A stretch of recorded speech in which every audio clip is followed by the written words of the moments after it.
Mi hijo estaba organizando mi fiesta de 60 años con tanto cariño que yo lloraba de emoción.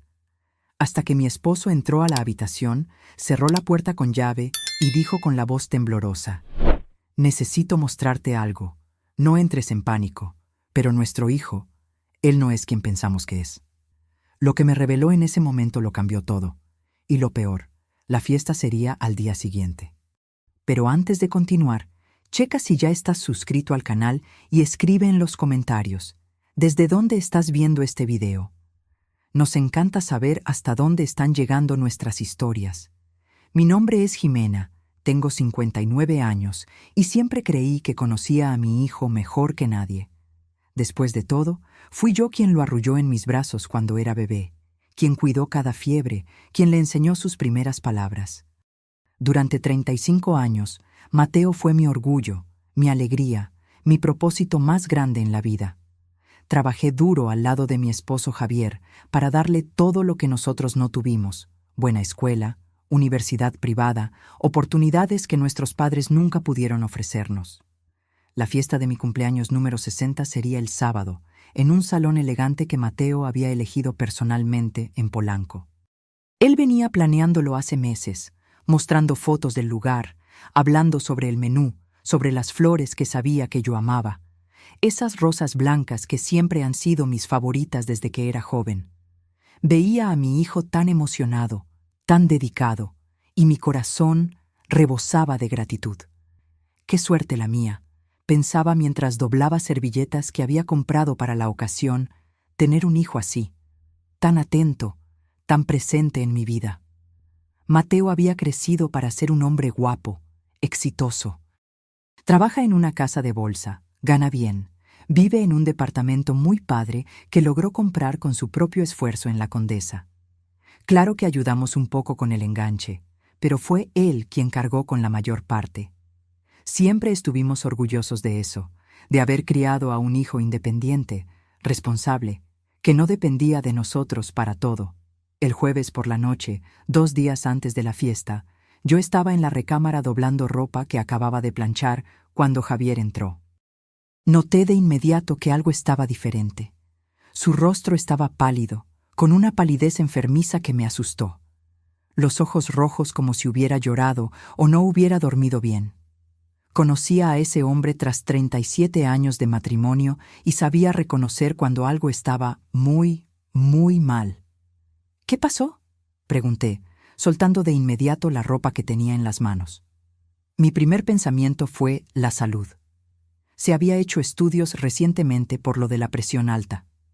¿Será que los resultados salieron mal? Mi corazón se aceleró mientras esperaba la respuesta, imaginando las peores posibilidades. ¿Cáncer? ¿Problema cardíaco? ¿Diabetes grave? Javier cerró la puerta de la recámara con llave. Ese gesto simple me asustó más que cualquier palabra. En todos estos años juntos, nunca cerraba puertas dentro de la casa. Éramos solo nosotros dos, viviendo ahí desde que Mateo se había ido a vivir solo hace 5 años. No había necesidad de privacidad extrema. Pero ahí estaba él, girando la llave en la cerradura con manos que temblaban visiblemente. «Siéntate aquí», dijo, señalando la cama. Su voz estaba ronca, cargada de una emoción que no logré identificar de inmediato. ¿Miedo? ¿Coraje? ¿Tristeza? Tal vez todo eso junto, mezclado en algo que dejaba el aire pesado entre nosotros. Me senté despacio, sintiendo las piernas débiles. Javier se sentó a mi lado, sosteniendo mi rostro con ambas manos. Ese gesto era íntimo, algo que hacía cuando necesitaba decirme algo importante. Cuando me pidió matrimonio, me tomó el rostro así. Cuando me contó que su madre había fallecido, también. Así que sabía que lo que vendría ahora sería devastador. «Jimena, necesito que me prometas algo. ¿Prometes que me vas a escuchar hasta el final antes de reaccionar?» «Me estás asustando», respondí, sintiendo sus manos temblar levemente contra mi piel. «¿Qué pasó? ¿Es enfermedad? ¿Es grave?» «No es sobre mí. Es sobre Mateo». Mi corazón se apretó de forma diferente. Mi hijo. Algo le había pasado a mi hijo. ¿Un accidente? ¿Se había lastimado? ¿Estaba en peligro? ¿Él está bien? ¿Está vivo? Javier, ya dime. Él está bien físicamente. Pero Jimena, ¿prometes que me vas a escuchar hasta el final? Lo prometo, lo prometo. Ahora habla. Tomó su celular, lo desbloqueó y abrió una conversación de WhatsApp. Sus manos temblaban tanto que casi se le cae el aparato. Hoy en la mañana, cuando saliste al súper, yo estaba buscando aquel número del plomero. ¿Te acuerdas que dijiste que lo habías guardado en tu celular? Asentí con la cabeza, sin entender a dónde iba eso. El plomero. Lo necesitábamos para arreglar una fuga en el baño de visitas. ¿Pero qué tenía eso que ver con Mateo? Tu celular estaba en la cocina cargándose. Lo tomé prestado. Pensé que estaría desbloqueado como siempre lo dejas, pero no. Intenté la contraseña que siempre usas, nuestra fecha de aniversario de bodas, pero no funcionó. Mi celular. Era verdad. Había cambiado la contraseña hacía unos días. Ni lo había pensado mucho en su momento.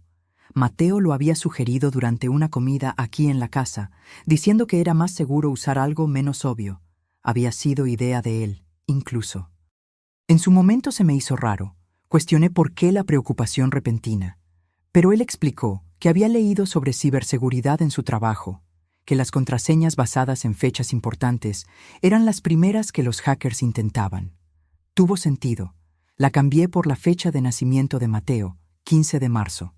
Simple, fácil de recordar. Intenté algunas combinaciones.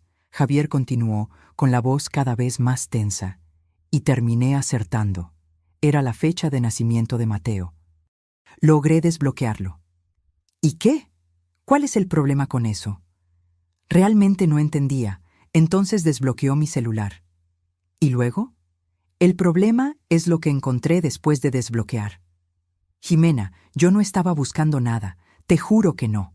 Pero cuando la pantalla prendió, apareció una notificación de mensaje, y el mensaje me llamó la atención. Me mostró la pantalla. Era una conversación de WhatsApp, pero no reconocí el número. No tenía nombre guardado, solo un número desconocido que no significaba nada para mí. Comencé a leer los mensajes que Javier había dejado abiertos en la pantalla, y con cada línea sentía que el estómago se me apretaba como si una mano invisible estuviera exprimiendo mis órganos internos. Todo listo para el sábado. Ella no sospecha nada. Perfecto. ¿Cuánto has conseguido hasta ahora? 120,000 pesos transferidos a lo largo de 6 meses. Ella firma todo lo que le pido sin siquiera leer. Es patético lo fácil que es. ¿Y el viejo? Él es más difícil, más desconfiado, pero después del sábado no va a importar.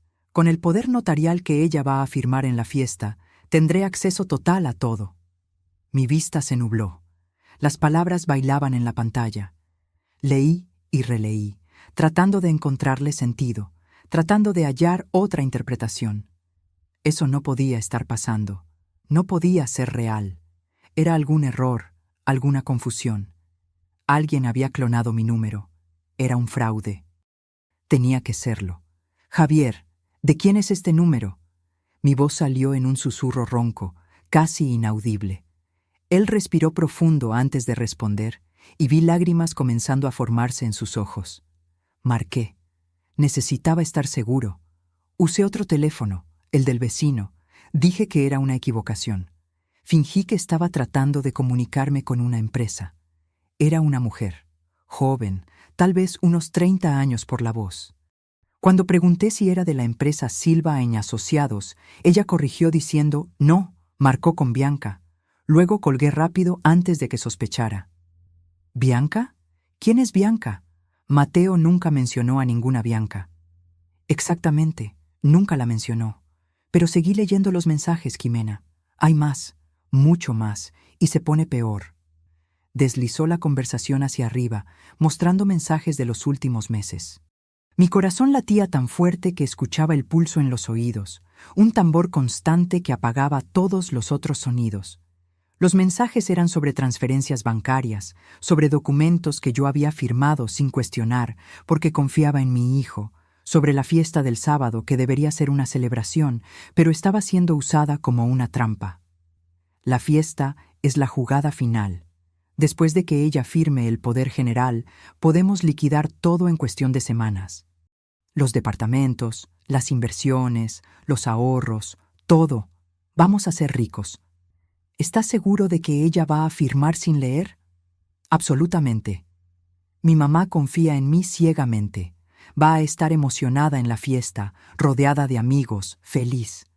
Se lo voy a presentar como un regalo especial, algo para facilitarle la vida en su vejez. Va a firmar sin pensarlo 2 veces. Ella realmente cree que soy un hijo dedicado. Qué madre tan tonta, ¿no? Esas palabras. Qué madre tan tonta. Me golpearon como un puñetazo en el estómago. Alguien, esa tal Bianca que yo ni conocía, hablando así de mí. Y peor, Mateo estando de acuerdo. Mi hijo. El hijo que cargué en mi vientre, al que amamanté, al que crié con todo el amor que tenía. Sentí la bilis subiendo por mi garganta. Me levanté demasiado rápido de la cama y tuve que sostenerme de la cómoda para no caerme. El cuarto giraba a mi alrededor. Las piernas me fallaron, flaquearon como si fueran de gelatina. Javier me sostuvo antes de que me desplomara en el piso. No puede ser verdad, logré decir entre ahogos, aún sabiendo en el fondo de mi alma que lo era. Todo cobraba sentido de repente. No puede ser Mateo. Mi Mateo no haría esto. Tiene que ser un error, clonación, lo que sea. Es su número, Ximena. Lo verifiqué 3 veces, 4 veces, 10 veces. Lo comparé con las conversaciones antiguas que tienes con él. Es el mismo número. Marqué desde otro teléfono usando ese código que oculta quien llama. Él contestó diciendo, «Mateo, buen día». Era su voz. Pero ¿por qué? Las lágrimas comenzaron a correr sin control, mojando mi cara, goteando en el piso. Nosotros le dimos todo. Trabajamos tanto. Le pagamos toda la carrera, incluso pasando apuros algunos meses. Ayudamos con su depa. Siempre estuvimos presentes. Siempre lo apoyamos. ¿Qué hicimos mal? Javier me abrazó fuerte, tan fuerte que casi dolió. Sentí su cuerpo temblar también, sacudido por sollozos que intentaba controlar. Mi esposo, ese hombre que siempre fue mi roca, mi puerto seguro en todas las tormentas de la vida, se estaba quebrando junto conmigo. Nos estábamos hundiendo juntos en esta pesadilla. Nos quedamos así por minutos que parecieron horas, abrazados en medio de la recámara, llorando, intentando procesar lo imposible. Nuestro hijo, nuestra única creación, el niño al que enseñamos a caminar, a leer, a ser honesto, nos estaba robando. Peor, estaba planeando algo más grande para el sábado, el día de mi fiesta, el día que debería ser de celebración y alegría. Cuando finalmente logré alejarme, me limpié las lágrimas con el dorso de la mano y forcé a mi mente a funcionar. Necesitaba entender la extensión de aquello. Necesitaba saber hasta dónde llegaba la traición. Dijiste 120,000. ¿De dónde? ¿Cómo? Yo no noté nada. ¿Cómo logró sacarnos 120,000 pesos sin que me diera cuenta? Javier se sentó pesado en la cama, pareciendo haber envejecido 10 años en las últimas horas. Las arrugas alrededor de sus ojos se veían más profundas, los hombros más encorvados. ¿Te acuerdas de aquellas inversiones que Mateo sugirió hace 6 meses? ¿Esos fondos que dijo que darían mejor rendimiento que la cuenta de ahorros? Lo recordaba perfectamente. Mateo había venido a cenar un domingo, trayendo papeles, gráficas, explicaciones técnicas sobre rendimientos. Hablaba con tanta propiedad, tanta seguridad. Después de todo, él trabajaba en eso. Entendía de esas cosas del mercado financiero. Mostró cómo nuestro dinero estaba rindiendo poco en la cuenta tradicional, cómo podríamos tener un retorno mucho mejor con inversiones más modernas. Todo parecía tan profesional, tan legítimo. Confié ciegamente. Firmé todo lo que puso frente a mí sin cuestionar una coma. Eso nunca fue una inversión real, Javier continuó, con la voz cargada de amargura y coraje contenido. Él creó documentos falsos, todo falsificado. El dinero fue transferido a una cuenta que él controla junto con esa Bianca. Fui al banco hoy por la tarde, después de que saliste a recoger unas cosas para la fiesta. Hablé con el gerente. Le mostré las transferencias. Ellos confirmaron. 120,000 pesos en 6 transferencias a lo largo de medio año. 20,000 al mes, exactitos, como un sueldo. Sentí que mi mundo se derrumbaba por completo.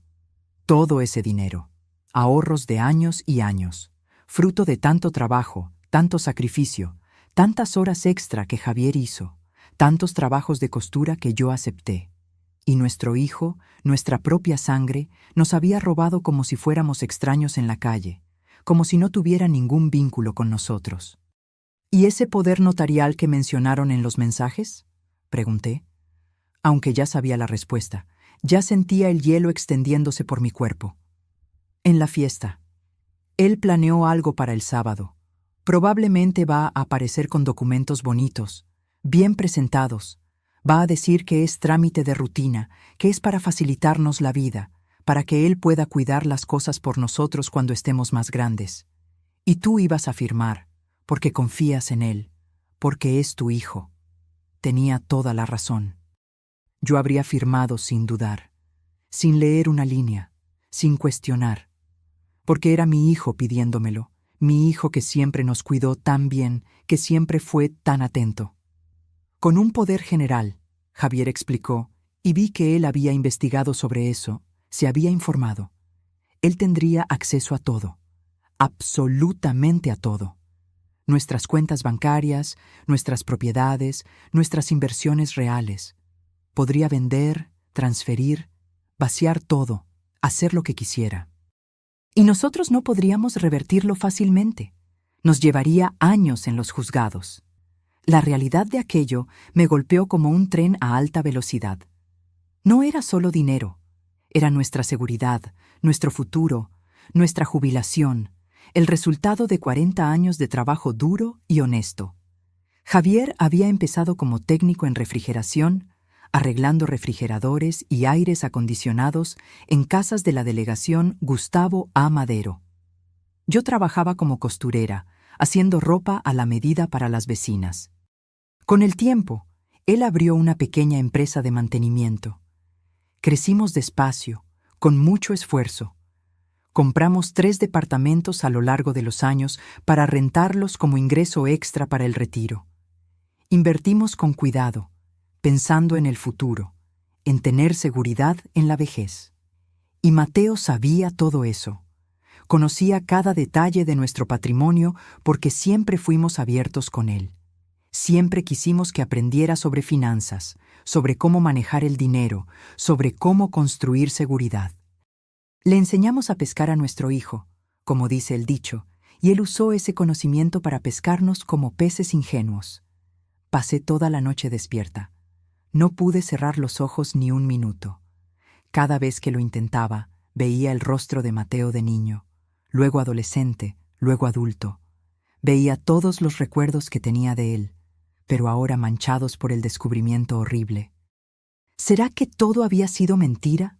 ¿Los abrazos, los te amo, los momentos que pensé que eran genuinos? Javier tampoco durmió. Se quedó acostado a mi lado, dando vueltas de un lado a otro, suspirando pesado. De vez en cuando se levantaba a tomar agua o ir al baño, pero eran solo pretextos para no quedarse quieto con sus pensamientos. A las 5 de la mañana, cuando el cielo empezaba a aclararse sobre la Ciudad de México, nos rendimos completamente en el intento de dormir. Fuimos a la cocina a hacernos café y nos sentamos uno frente al otro en la mesa donde tantas veces desayunamos como familia feliz. Ahora esa mesa parecía de otra casa, de otra vida. El silencio entre nosotros era pesado, pero necesario. A veces un silencio dice más que 1000 palabras, y aquel silencio gritaba dolor, traición, incredulidad, confusión. Gritaba todo lo que no podíamos poner en palabras. ¿Te acuerdas cuando tenía 8 años? Empecé a hablar, necesitando sacar los recuerdos que me asfixiaban. Cuando mintió sobre haber roto aquel jarrón caro de tu mamá, culpando al gato de los vecinos. Javier asintió despacio, con ojos distantes, perdidos en recuerdos que ahora cobraban un nuevo y siniestro significado. En ese tiempo, hasta se nos hizo gracioso. Una mentirilla de niño, nada del otro mundo. Lo regañamos, claro, pero nos reímos después entre nosotros. Dijimos que era cosa de niño listo. ¿Y cuándo tenía 14? Aquella historia del dinero que desapareció de mi bolsa. Eran 200 pesos, me acuerdo hasta hoy. Él dijo que había sido el chavo que vino a hacer el trabajo de la escuela con él, el hijo de doña Marta. Nosotros le creímos sin cuestionar.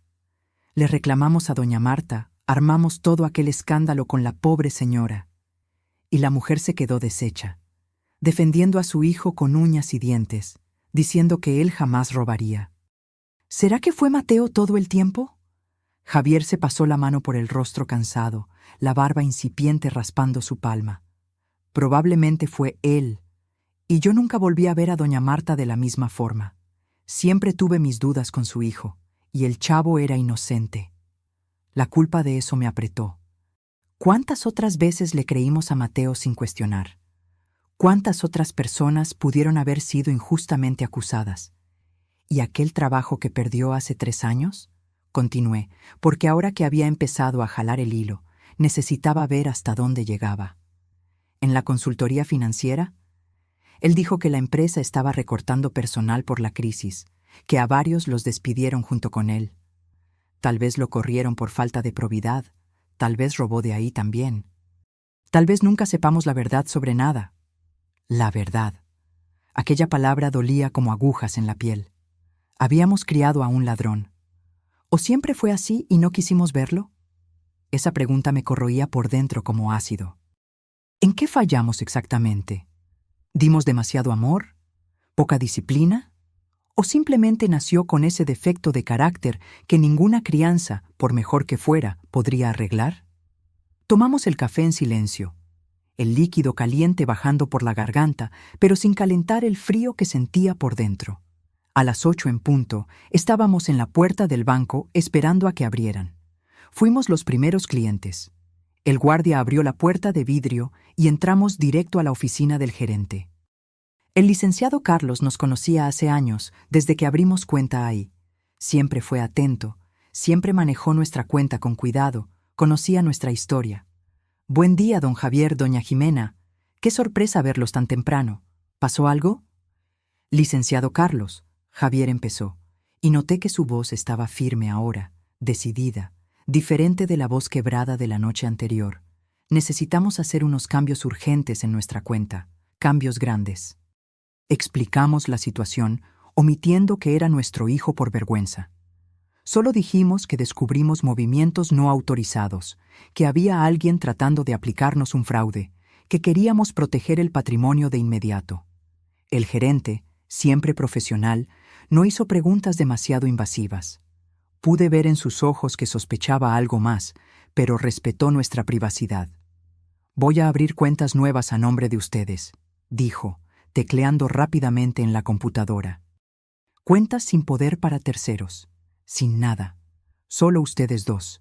Y vamos a transferir todo lo que sea posible transferir». Pasamos horas ahí, transfiriendo inversiones, cambiando fondos, bloqueando accesos. Las inversiones que teníamos en fondos necesitaban plazo para el retiro, pero configuramos para que cuando se liberaran, se fueran a las cuentas nuevas. Ahorros, cuenta corriente, todo migrado. Los departamentos rentados son más complicados, el licenciado Carlos explicó, acomodándose los lentes mientras veía documentos en la pantalla. Están a nombre de ustedes en el registro público de la propiedad, pero si alguien tiene un poder general, puede venderlos. Y ustedes no tendrían cómo impedirlo al momento, solo después en juicio. Les sugiero fuertemente que registren ante notario una revocación preventiva de cualquier poder futuro. Un documento que diga que cualquier poder solo vale si se registra ante un notario específico que ustedes elijan. Hicimos eso también. Salimos del banco casi al mediodía y fuimos directo a la notaría en la Colonia Juárez. Registramos el documento declarando que cualquier poder emitido para cualquier persona a partir de esa fecha solo sería válido con ratificación de firmas ante el notario específico que elegimos, uno que estaba en otra zona, lejos, que Mateo no conocía y nunca tendría cómo adivinar. Eran casi las 2 de la tarde cuando terminamos todo. Estábamos agotados física y emocionalmente, pero al menos nuestro patrimonio estaba mínimamente protegido ahora. Los 120,000 ya robados no lograríamos recuperarlos de inmediato, pero el resto estaba a salvo de las garras de nuestro propio hijo. Ahora necesitamos un abogado, Javier dijo mientras regresábamos al coche. Abogado penalista, porque esto es un delito grave. La palabra delito asociada a mi hijo me hizo tambalear. Javier me sostuvo del brazo, me ayudó a entrar al coche. Me senté y lloré de nuevo, porque la realidad seguía golpeándome en oleadas. Mi hijo era un delincuente. Mi hijo, al que arrullé en mis brazos, era un ratero. El Lic. Raimundo era un abogado penalista que había defendido a un primo mío hace años en un caso de accidente de tránsito. Hombre serio, experimentado, con cara de quien ya ha visto de todo en la vida y nada lo sorprende. Tenía un despacho pequeño pero bien organizado, estantes llenos de códigos jurídicos, diplomas en la pared. Cuando contamos la historia completa, él escuchó sin interrumpir, solo haciendo anotaciones en un bloc. Cuando terminamos, suspiró profundo. Abuso de confianza y fraude, dijo, consultando uno de los libros gruesos del estante. Al ser practicado contra ascendientes, contra los propios padres, hay agravantes. Estamos hablando de una pena de prisión considerable, dependiendo del monto y las circunstancias. Pero necesitamos pruebas muy sólidas. Tenemos los mensajes. Javier mostró el celular con las capturas de pantalla de las conversaciones que él había fotografiado. El Lic. Raimundo tomó el celular, se acomodó los lentes, leyó con atención cada mensaje. Tardó casi 20 minutos analizando todo. Finalmente devolvió el aparato. Los mensajes pueden ser un comienzo, pero por sí solos podrían no ser suficientes. Un abogado defensor mañoso puede alegar que fueron alterados, sacados de contexto, o hasta que accedieron al celular de forma ilegal, invadiendo la privacidad. Necesitamos más. Necesitamos agarrarlo en flagrancia, intentando aplicar el fraude del poder. Con testigos de preferencia, varios testigos. La fiesta, dije, con la voz saliendo más firme de lo que esperaba. Va a haber mucha gente, amigos nuestros de décadas, familia, vecinos. Perfecto, el Lic. Raimundo se animó. Ustedes van a actuar completamente normal hasta entonces. No pueden dar ninguna señal de que saben. Cuando él presente los documentos del poder y por los mensajes se ve que los va a presentar, ustedes los van a leer con atención. Tomar el documento, leerlo en voz alta si es necesario. Cuando confirmen que es realmente un poder general con facultades abusivas, llaman la atención de todos los presentes, explican lo que está pasando y llamamos a la policía. Yo voy a estar listo afuera con un notario para dar fe. Parecía plan de película de policías, no nuestra vida real. Pero nuestra vida se había vuelto una película de suspenso de verdad, una película de terror familiar. ¿Y si no intenta nada en la fiesta?, pregunté, tratando de pensar en todas las posibilidades. ¿Y si se arrepiente o sospecha? Por los mensajes lo va a intentar. Es el momento que planeó cuidadosamente. Fiesta, emoción, tú feliz y distraída, rodeada de personas. Ambiente perfecto. Lo va a presentar como un regalo especial, algo conmovedor y emocionante. Va a manipular la situación para que firmes sin pensar, sin leer. La palabra manipular me pegó de lleno como un golpe. Mi hijo era un manipulador profesional. Había manipulado mis sentimientos de madre durante meses, tal vez años, para robarme. Usó mi amor como arma contra mí. Salimos del despacho del Lic. Raimundo al final de la tarde. El sol se estaba poniendo, pintando el cielo de naranja y rosa, colores bonitos que contrastaban con la oscuridad que sentía por dentro. Regresamos a casa en silencio. Mateo había llamado 3 veces durante el día. No contesté ninguna de las llamadas porque no confiaba en mi capacidad de fingir que todo estaba bien. Le mandé un mensaje de texto diciendo que estaba ocupada con preparativos de última hora para la fiesta, que tenía mucho que resolver todavía, que hablábamos después. Él respondió con varios emojis de corazón. Cada corazón digital era como una puñalada en mi pecho, porque eran mentiras, todo mentiras. ¿Vas a poder fingir mañana?, Javier preguntó mientras preparábamos una cena sencilla que ninguno de los dos tenía estómago para comer. ¿Vas a poder verlo a la cara y actuar como si no supieras? Voy a tener que poder, no tengo opción. Pero por dentro estaba aterrada. ¿Cómo vería a mi hijo sabiendo lo que había hecho, lo que estaba planeando hacer? ¿Cómo lo abrazaría sin vomitar? ¿Cómo le sonreiría sin gritar? La noche del viernes para el sábado fue todavía peor que la anterior. Las horas se arrastraban como si el tiempo se hubiera vuelto miel. Cada minuto parecía durar una eternidad. Me quedé acostada mirando al techo, contando las grietas en la pintura, tratando de no pensar pero siendo incapaz de pensar en cualquier otra cosa. Javier tampoco pudo dormir. Lo escuchaba dando vueltas en la cama, suspirando, a veces susurrando algo incomprensible. En algún momento de la madrugada, me tomó la mano bajo la sábana y nos quedamos así, dedos entrelazados, dos náufragos aferrados el uno al otro para no hundirse por completo. Cuando la alarma sonó a las 6 de la mañana, ya llevábamos horas despiertos. Me levanté con el cuerpo doliéndome como si me hubiera atropellado un camión. Cada músculo protestaba. Fui al baño y vi mi reflejo en el espejo. La mujer que me miraba parecía haber envejecido 10 años en 2 días. Ojeras profundas, piel pálida, ojos rojos e hinchados de tanto llorar. Me bañé un largo rato, dejando que el agua caliente cayera sobre mí, tratando de lavar el dolor que sentía. Pero el dolor emocional no sale con agua y jabón. Se queda pegado al alma.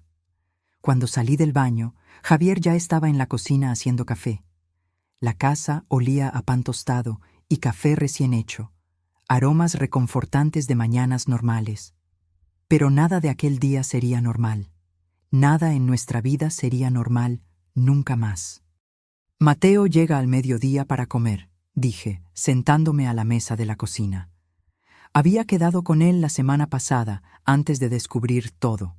Él había sugerido venir a comer antes de la fiesta, pasar tiempo conmigo, platicar. Ahora sabía que esa plática sería la preparación para el golpe.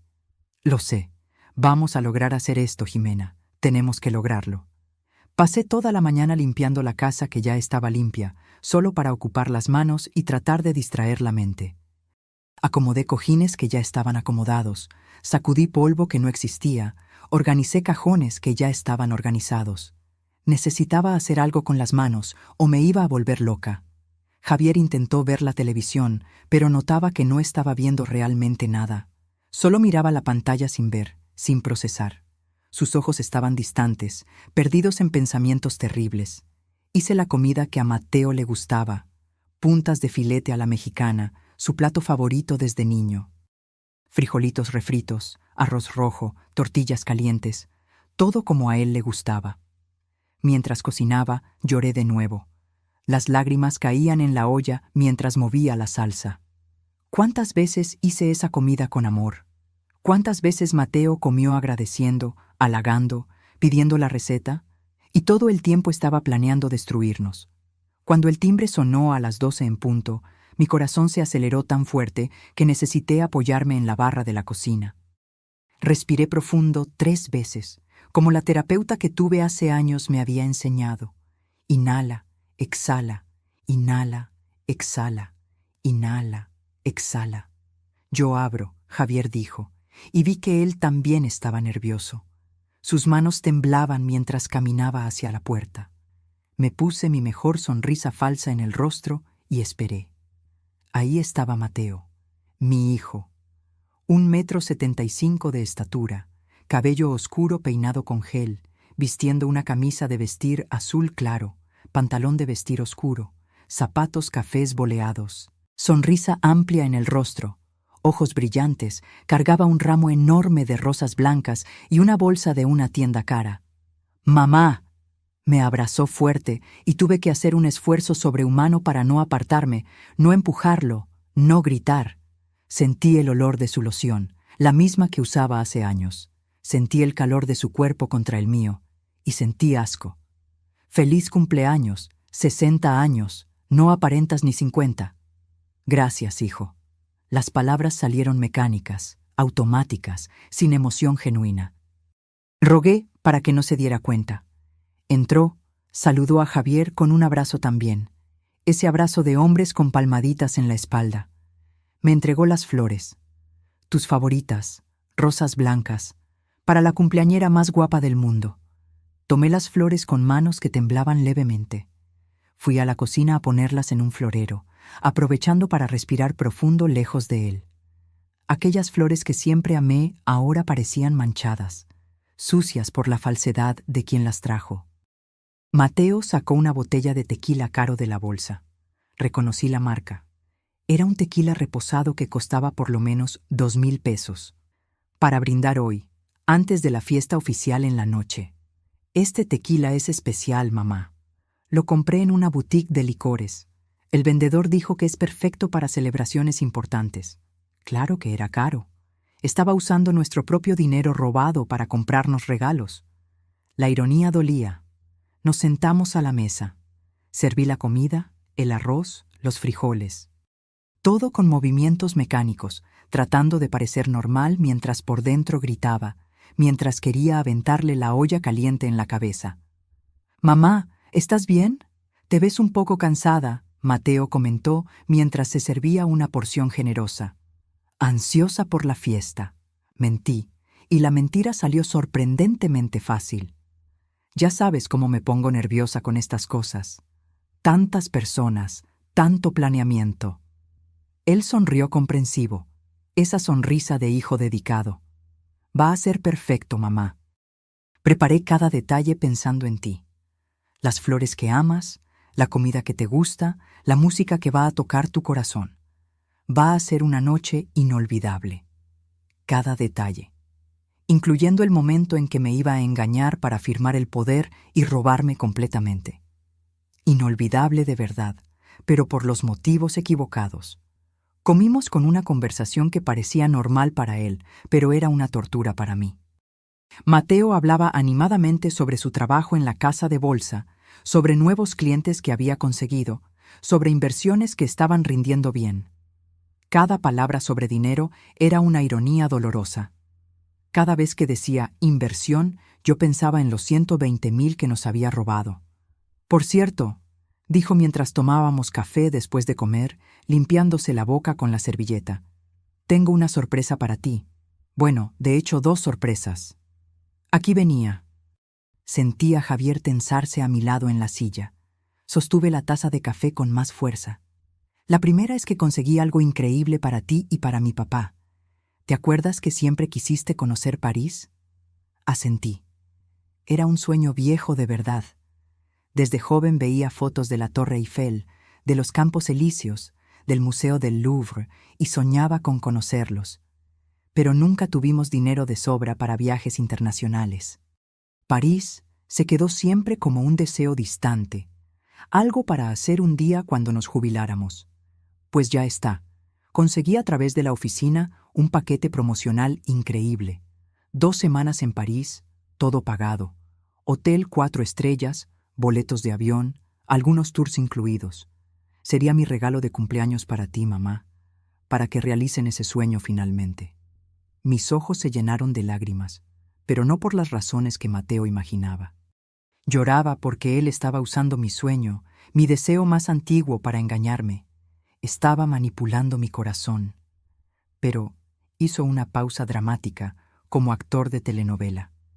Para poder liberar el paquete rápido, antes de que expire la promoción, necesito un poder simple de ustedes 2, solo para que yo pueda tramitar el pago en la agencia de viajes más rápido. Es burocracia tonta, pero la agencia lo exige. Ahí estaba la mentira. Envuelta en papel de regalo bonito, adornada con un lazo de sueños cumplidos. Un viaje a París que nunca pasaría. Un poder que no tenía nada que ver con una agencia de viajes. Forcé una sonrisa emocionada. Hijo, qué increíble. París. Siempre soñé con eso. No puedo creer que lo lograras. Cualquier cosa por la mejor mamá del mundo. Pero necesitamos resolver lo del poder hoy mismo, porque el lunes la promoción vence. Traje aquí los documentos. Ya está todo llenado por el abogado de la agencia. Solo falta la firma de ustedes dos. Sacó de su mochila de piel una carpeta bonita, de aspecto profesional, con documentos adentro. Mi corazón latía tan fuerte que temía que él lo escuchara, que se diera cuenta. ¿Puedo ver los documentos? Tomé la carpeta con la mano más firme de lo que esperaba. Claro, mamá. Pero ese es el lenguaje jurídico aburrido de siempre. Ya sabes cómo es. El abogado de la agencia lo preparó en su formato estándar. Puedes firmar tranquila. Comencé a leer. Y ahí estaba, exactamente como el LIC, Raimundo había previsto.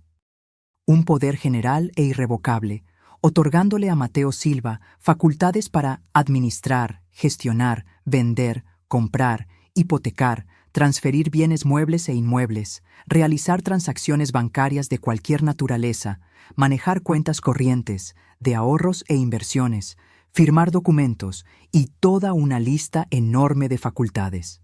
Aquello no era un poder para una agencia de viajes. Era carta blanca total para hacer lo que quisiera con todo lo que teníamos. Mateo, mantuve la voz tranquila, controlada. Esto aquí no es un poder para un viaje. Es un poder general. Te da facultades para hacer cualquier cosa. Vi una microexpresión de pánico cruzar su rostro por una fracción de segundo antes de que se recompusiera rápido. Pero lo vi. Vi el momento en que se dio cuenta de que yo lo había leído de verdad, no solo firmado a ciegas como él esperaba. Es que la agencia trabaja con varias cosas, mamá, explicó rápido, la voz todavía confiada pero con un leve nerviosismo por debajo. Ellos no solo hacen viajes, hacen inversiones de viaje, paquetes con inversión incluida, varias cosas. Su abogado hace un documento estándar que cubre todas las posibilidades, pero es solo para el viaje, obvio. Pero aquí dice específicamente que puedes vender nuestros departamentos. Señalé una línea específica en el documento. Se rió, pero la risa sonó falsa ahora, forzada. Es estándar jurídico, mamá. Los abogados siempre ponen todo lo que es posible en el papel, aunque no lo vayan a usar. No significa que yo lo vaya a hacer. Es solo para cubrir todas las posibilidades legales, por si se necesita algo inesperado. Ya sabes cómo son esos documentos oficiales, siempre exagerados. Javier intervino, entrando en la plática. Hijo, no vamos a firmar eso así. Si es solo para el viaje, puedes hacer un poder específico solo para ese fin. Un poder específico para la agencia de viajes X, para el paquete Y. No necesita ser general. La máscara de Mateo empezó a rajarse de verdad ahora. Vi coraje genuino en sus ojos, rabia mal controlada. ¿No confían en mí? Soy su hijo. Estoy tratando de hacer algo bonito, cumplir un sueño de mi mamá. ¿Y ustedes se ponen con paranoias? No es paranoia. Mi voz salió más firme ahora, más fuerte. Es sensatez. Nadie que esté en su sano juicio firma un poder general sin necesidad real y específica. Entonces olvídense. Se levantó bruscamente de la silla, que raspó ruidosamente en el piso. Arrebató los papeles de la mesa con un movimiento brusco. Olvídense del viaje, olvídense de todo. Quería darles una sorpresa, padre, demostrarles que me importan, pero si se van a poner con esa desconfianza ridícula, entonces no vale la pena. Mateo, siéntate. Javier habló con una autoridad que rara vez usaba, ese tono de voz que solo había usado 2 o 3 veces en la vida cuando la situación era realmente grave. Necesitamos platicar sobre otra cosa, algo mucho más importante que un viaje.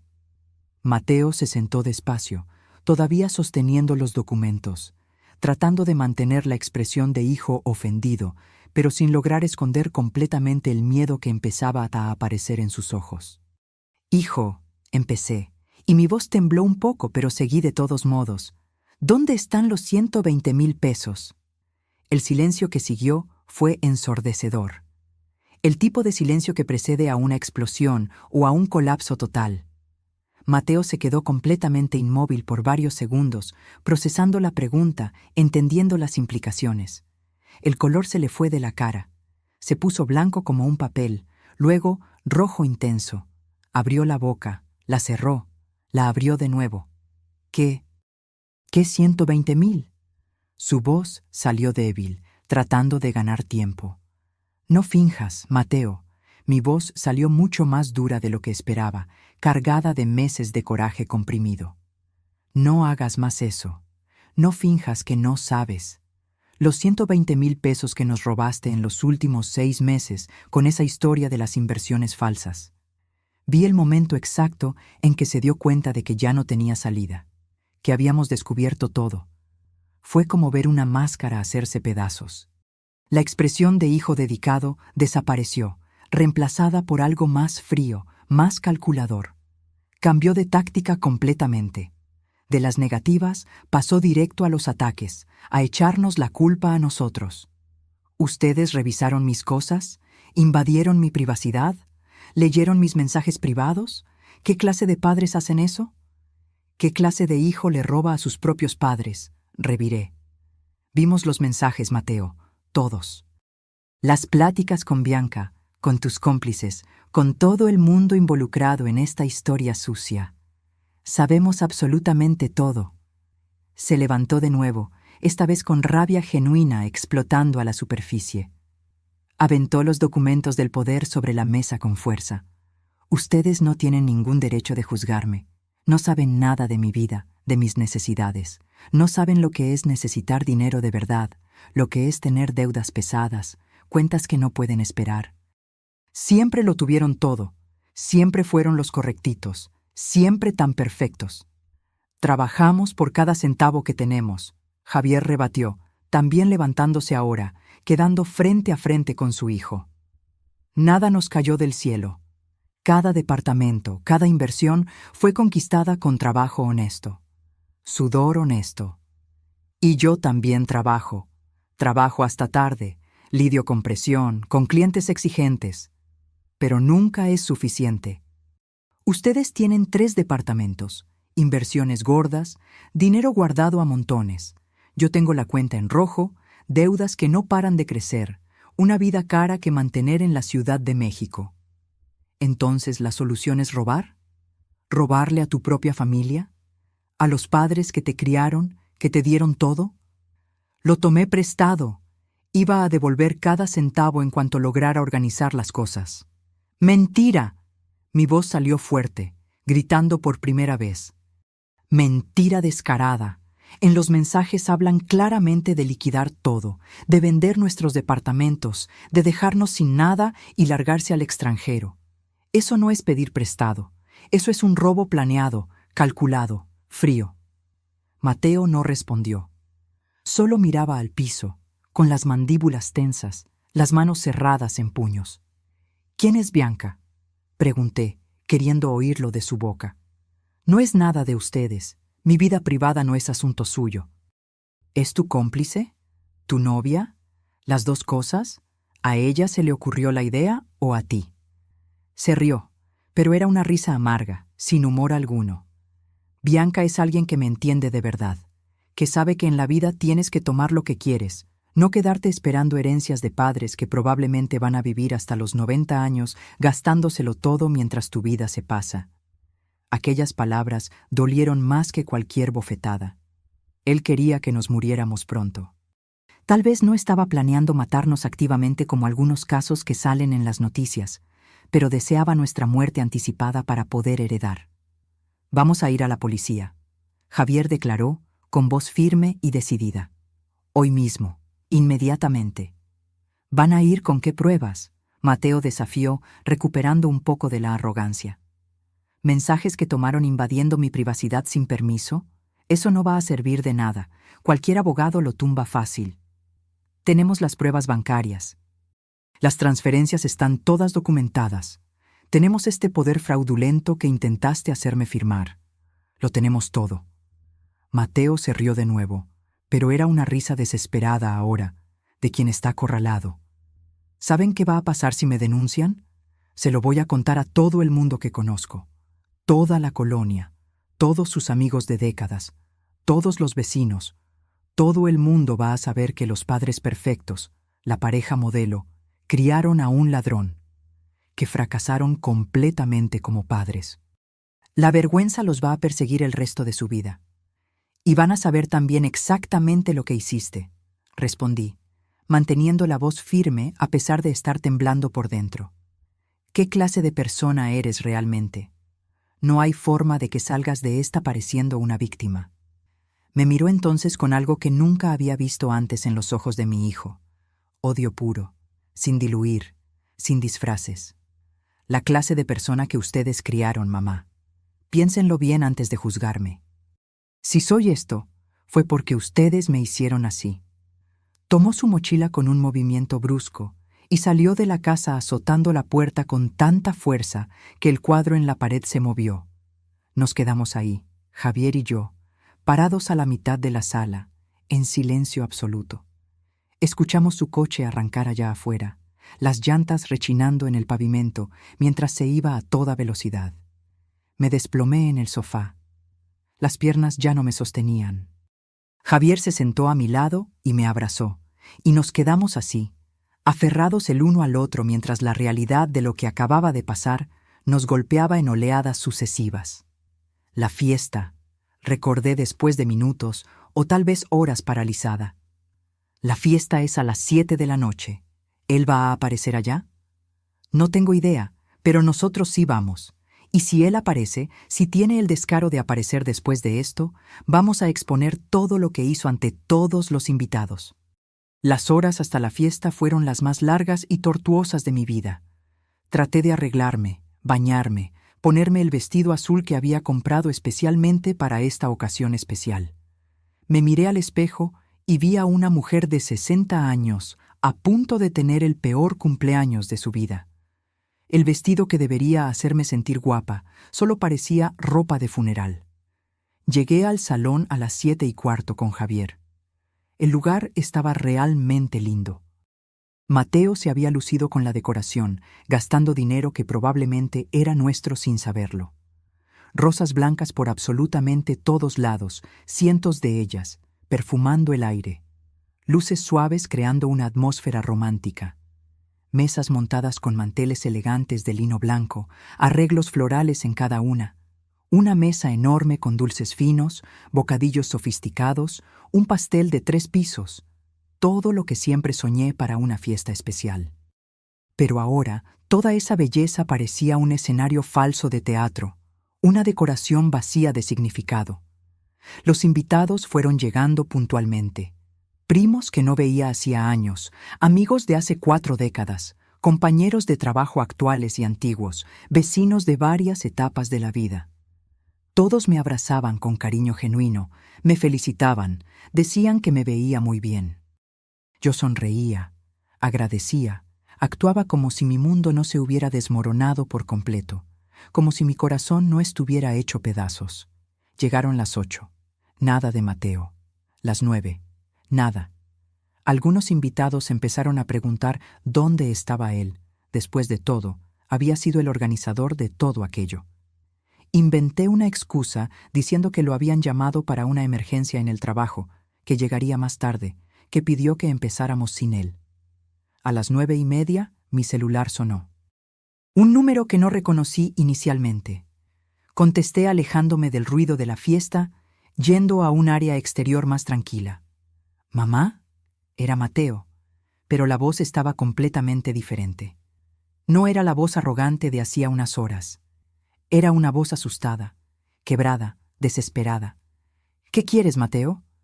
Mantuve mi voz fría, distante. Yo cometí un error terrible, enorme. Mi corazón se apretó a pesar de todo, de ese instinto maternal imposible de apagar completamente. Mateo, ¿dónde estás?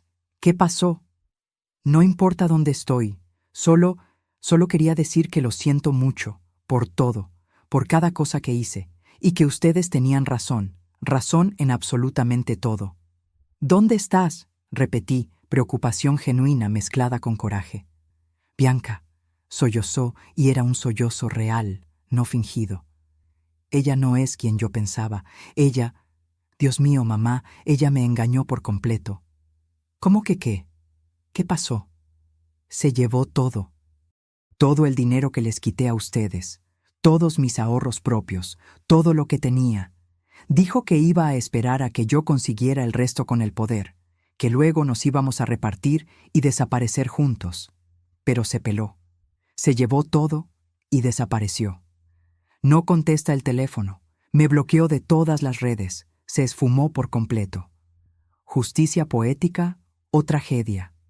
No sabía ya qué sentir. Mi hijo nos había robado a nosotros y ahora había sido robado por su cómplice. ¿Estás bien físicamente? ¿Estás herido? ¿En peligro? Solo del orgullo y la estupidez, mamá. Solo eso.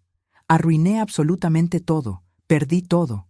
A ustedes, el dinero, mi trabajo porque falté sin avisar, mi dignidad. Todo. Regresa a la fiesta. Ven para acá. Vamos a platicar, a tratar de resolver esto de alguna forma. No puedo verlos a la cara. No puedo ver a nadie. La vergüenza es demasiada. Solo quería que supieras que lo siento de verdad y que me perdones si puedes algún día. Sé que no lo merezco, pero es lo que siento. Colgó antes de que pudiera responder. Traté de marcarle de regreso de inmediato, pero el teléfono solo sonaba y sonaba sin contestar. 5 intentos. 10. 20. Nada. Regresé al salón completamente aturdida. Javier vino corriendo cuando me vio. ¿Qué pasó? Estás pálida. Le conté rápido sobre la llamada. Se quedó tan impactado como yo. ¿Dónde está? Necesitamos encontrarlo. No sé, no dijo. El resto de la fiesta pasó en un borrón de rostros, voces, abrazos que apenas registré. Partimos el pastel enorme de 3 pisos porque era lo que se esperaba. Me tomé decenas de fotos con personas que ni sé quiénes eran. Platiqué, sonreí, agradecí, todo en piloto automático mientras mi cabeza estaba en otro lugar completamente, preocupada por Mateo. ¿Dónde estaba? ¿Qué iba a hacer? Por más que nos hubiera traicionado de forma horrible, seguía siendo mi hijo. Aquella llamada desesperada, la voz rota por el llanto genuino, el arrepentimiento que parecía real, me movió profundamente de formas que no esperaba. Cuando el último invitado finalmente se fue, ya pasaba de la 1 de la mañana. Me senté en una de las sillas del salón ahora vacío, rodeada de rosas blancas que ya empezaban a marchitarse. Javier se sentó a mi lado, tan agotado como yo. «Vámonos a casa», dijo suavemente. «¿Y Mateo? ¿Y si hace alguna tontería? ¿Y si está en peligro real?» «No podemos hacer nada ahorita, Ximena. No contesta el teléfono, no dijo dónde está. Mañana lo buscamos de todas las formas posibles». Durante el trayecto de regreso a casa, mi celular sonó de nuevo. Un número diferente al anterior. Contesté rápido en el manos libres para que Javier escuchara también. «¿Ximena Tavares?» Una voz femenina, joven, con un acento leve que no logré identificar. «Sí, ¿con quién hablo?» «Mi nombre es Bianca, Bianca Moreira». Me quedé helada. Esa mujer, la cómplice, la que se había pelado con nuestro dinero robado. Javier casi pierde el control del coche, tuvo que orillarse rápido. «¿Qué quieres de mí?» Mi voz salió mucho más dura de lo que imaginé ser capaz. «Quiero contarte la verdad completa sobre Mateo, sobre todo lo que pasó, sobre quién es él realmente». «¿La verdad? Tú, una ladrona confesa, ¿quieres hablarme de la verdad? No sabes ni el significado de esa palabra. Sé que me debes odiar en este momento. Tienes todo el derecho. Pero realmente necesitas escuchar mi lado antes de juzgar por completo. Mateo no es la víctima inocente que está fingiendo ser ahora. Él es mucho, mucho más peligroso de lo que te imaginas». Javier se estacionó en una gasolinera para que pudiéramos escuchar mejor sin riesgo de accidente. Activó la grabadora del celular. Necesitábamos tener todo eso registrado, cada palabra. «Habla entonces», ordené, tratando de controlar la rabia. «Cuenta toda esa verdad». Bianca respiró profundo del otro lado de la línea antes de empezar. «Conocí a Mateo hace exactamente 2 años a través de una aplicación de citas, Tinder. Él era extremadamente encantador, atento, decía todas las cosas correctas en el momento justo. Parecía el hombre perfecto. Empezamos a andar oficialmente después de 2 meses. Al principio fue maravilloso, romántico, me trataba como a una princesa. Hizo una pausa y escuché un ruido de fondo que parecía una central de autobuses o el aeropuerto. Después de unos 6 meses juntos, empezó a hablar de ustedes, de su familia, pero no de forma normal. Él estaba obsesionado. Hablaba constantemente de cuánto dinero tenían ustedes, de los 3 departamentos que rentaban, de inversiones voluminosas. Decía que ustedes eran ricos pero tacaños, que no compartían adecuadamente con él. Nosotros siempre lo ayudamos en todo, interrumpí. Eso lo sé ahora. Pero él pintaba un cuadro completamente diferente. Decía que ustedes tenían millones escondidos, que vivían de forma modesta para no compartir, que lo hacían pasar necesidades a propósito para que valorara el dinero. Al principio se me hizo rara toda esa fijación, pero él decía que era solo porque se preocupaba por la familia, que quería ayudarlos a manejar mejor el patrimonio. Javier y yo intercambiamos miradas. Más manipulación. Yo trabajo en un banco, en el área de inversiones. Entiendo de finanzas, de mercados. Él descubrió eso y empezó a hacer preguntas. Preguntas técnicas sobre cómo alguien podría acceder a cuentas de otras personas, sobre vacíos legales, sobre poderes notariales. Se me hizo sumamente raro, lo cuestioné, pero él siempre tenía una buena excusa. Decía que era para protegerlos de fraudes, para entender los riesgos. Hizo otra pausa y escuché lo que parecía ser una llamada de abordaje al fondo. Terminé dándole cierta información técnica. Le expliqué cómo funcionaban los poderes, qué facultades daba cada tipo. Nunca, jamás imaginé que lo usaría para robarle a sus propios padres. Cuando me di cuenta de lo que realmente estaba pasando, ya estaba metida hasta el cuello. Él había empezado a darme dinero, decía que eran bonos de su trabajo. Ahora sé que eran los 120,000 que les robó a ustedes. ¿Cuánto te dio?, pregunté. En total, cerca de 40,000 pesos a lo largo de estos meses. Yo lo ponía en una cuenta de ahorros aparte, ni me lo gastaba porque se me hacía rara tanta cantidad de dinero. Cuando finalmente entendí la verdad real de todo, quise devolverlo de inmediato, pero él no me dejó. Dijo que sería admitir la culpa, que nos meterían a la cárcel juntos. ¿Y por qué te pelaste entonces? ¿Por qué le quitaste todo su dinero hoy? Porque hoy en la tarde, después de salir de su casa, él me llamó completamente fuera de sí. Estaba loco de rabia. Dijo que ustedes habían descubierto todo, que el plan había fallado por completo, que estaban amenazando con ir a la policía. Y entonces hizo una pausa, con la voz temblorosa. Empezó a echarme la culpa de absolutamente todo a mí. Dijo que todo había sido idea mía, que iba a testificar en mi contra, que le iba a decir a la policía que yo fui quien planeó todo sola y que lo obligué a participar bajo amenaza. ¿Y le creíste? Me dio pavor. Conociéndolo como lo conozco ahora, sé que sería totalmente capaz de eso, de echarme toda la culpa a mí para salvar su propio pellejo.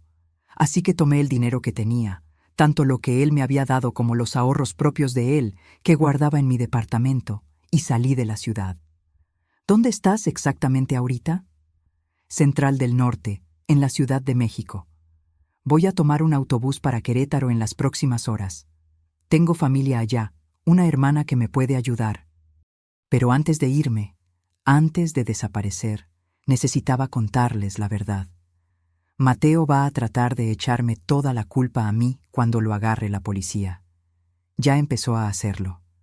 Pero no fui solo yo. No fue ni siquiera principalmente yo. Fue idea de él desde el principio, planeamiento todo suyo, ejecución de él. ¿Tienes pruebas de eso?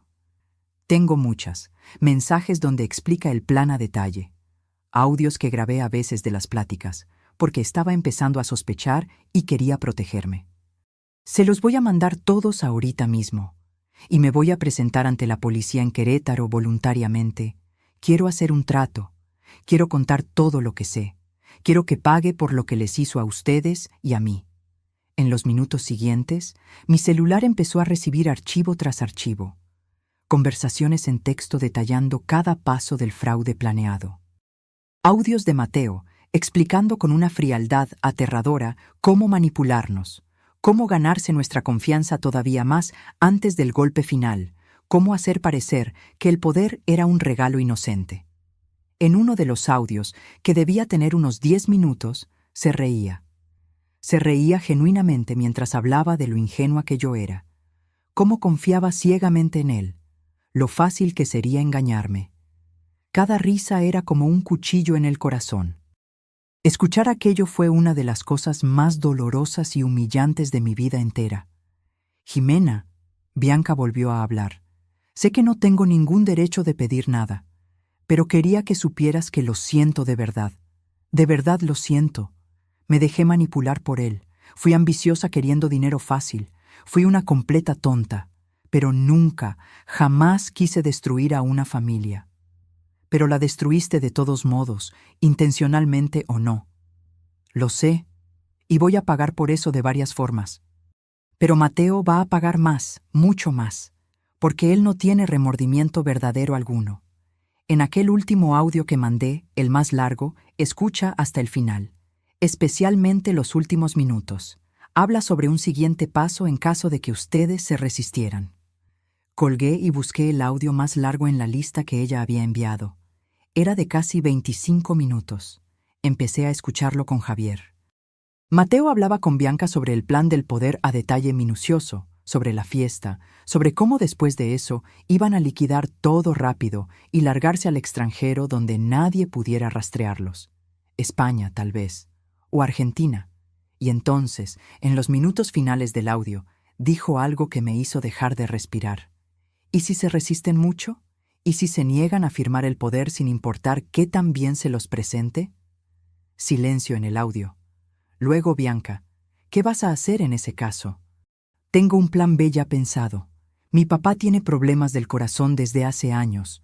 Presión alta descontrolada a veces. Si le da un ataque cardíaco fatal, mi mamá se va a quedar completamente vulnerable emocionalmente. Una viuda en shock. Ahí sí va a firmar absolutamente cualquier cosa que le ponga enfrente sin cuestionar. Pausa larga en el audio. Luego la voz de Bianca choqueda. Mateo, ¿estás hablando de matar a tu propio padre? ¿De provocar su muerte? Estoy hablando de acelerar lo inevitable. Tiene 62 años, presión que vive oscilando, colesterol alto, no se cuida bien. Es honestamente solo cuestión de tiempo para que tenga un problema serio. Yo solo lo adelantaría unos años. Eso es una locura completa. Eso es un asesinato premeditado. Es pragmatismo. Es supervivencia. ¿Y estás conmigo en esto o estás en mi contra? Necesito saber ahorita.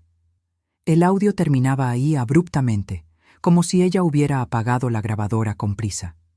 Miré a Javier. Estaba completamente blanco, con una palidez de quien ha visto a un fantasma o a su propia muerte. Sus manos temblaban descontroladamente, sosteniendo el volante del coche apagado. Me iba a matar, Jimena, susurró mi esposo, con voz débil, incrédula. Nuestro propio hijo planeaba asesinarme. Abrí la puerta del coche apenas a tiempo y vomité ahí mismo, ahí en el piso de la gasolinera. Vomité todo lo que tenía en el estómago, toda la comida de la fiesta que apenas había probado, y luego seguí teniendo náuseas aún sin tener ya nada por sacar. Vomité el dolor, el horror absoluto, la traición que iba más allá de cualquier comprensión humana posible. Cuando ya no tenía absolutamente nada más por sacar, me quedé ahí arrodillada en el piso sucio de la gasolinera, sollozando sin control. Javier salió del coche temblando, se arrodilló a mi lado, me abrazó. Lloramos juntos ahí mismo, en el piso de esa gasolinera a las 2 de la mañana, sin importarnos lo más mínimo quién pudiera estar viendo, con el despachador que miraba preocupado. Nuestro hijo no solo era un ladrón, era potencialmente un asesino. Había planeado matar a su propio padre para conseguir el dinero. No pudimos regresar a casa esa noche. ¿Cómo podíamos? La casa estaba llena de recuerdos, de fantasmas, de rastros de una vida familiar que descubrimos que era una mentira completa. Fuimos a un hotel, uno sencillo cerca de la gasolinera en la zona de Indios Verdes, y rentamos un cuarto para tratar de descansar mínimamente antes de decidir los siguientes pasos. En el cuarto anónimo, con muebles impersonales y olor a desinfectante industrial, tratamos de procesar la monstruosidad completa de lo que habíamos descubierto. Javier se sentó en la cama dura, con la cabeza entre las manos, respirando con dificultad. Me iba a matar, Jimena. Iba a provocarme un ataque cardíaco de alguna forma. Alguna medicina mal puesta, sobredosis de algo, veneno, no sé, pero lo iba a hacer. No sabemos si realmente lo haría. Tal vez solo era plática, solo fanfarronería para impresionar a Bianca. ¿Tú crees eso? ¿Honestamente lo crees? No lo creía. Ya no. Después de todo lo que descubrimos, todas las mentiras desenmascaradas, toda la manipulación expuesta, ya no podía darle el beneficio de la duda. Tenemos que ir a la policía. Ya. De inmediato, Javier dijo, con la voz cargada de determinación nacida del miedo genuino. Son las 3 de la mañana. No me importa. Tenemos que ir ahora, antes de que haga algo peor, antes de que desaparezca o trate realmente de lastimarnos. Tenía razón. Nos pusimos la ropa arrugada de la fiesta y fuimos directo a la agencia del Ministerio Público más cercana.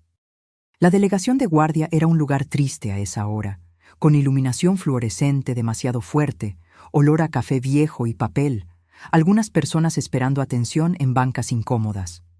El agente del MP de guardia era un hombre de unos 45 años, con unas ojeras profundísimas de quien trabaja turno nocturno hace demasiado tiempo. Cuando explicamos rápido el motivo de estar ahí a esa hora, nos llevó a una oficina más privada de inmediato. ¿Tienen todas esas pruebas que mencionaron?, preguntó después de que terminamos el relato resumido. Mostramos absolutamente todo. Los mensajes que Javier había fotografiado de mi celular. Los archivos que Bianca había mandado. Los audios donde Mateo explicaba el plan a detalle horrible. Las transferencias bancarias documentadas, el poder fraudulento, todo. El agente analizó cada ítem con atención creciente y una expresión cada vez más grave. Esto es extremadamente serio, muy grave.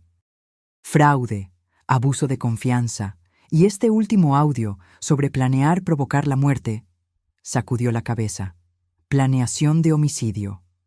Voy a turnar esto urgentemente a la Fiscalía de Delitos Patrimoniales y también a la de Homicidios.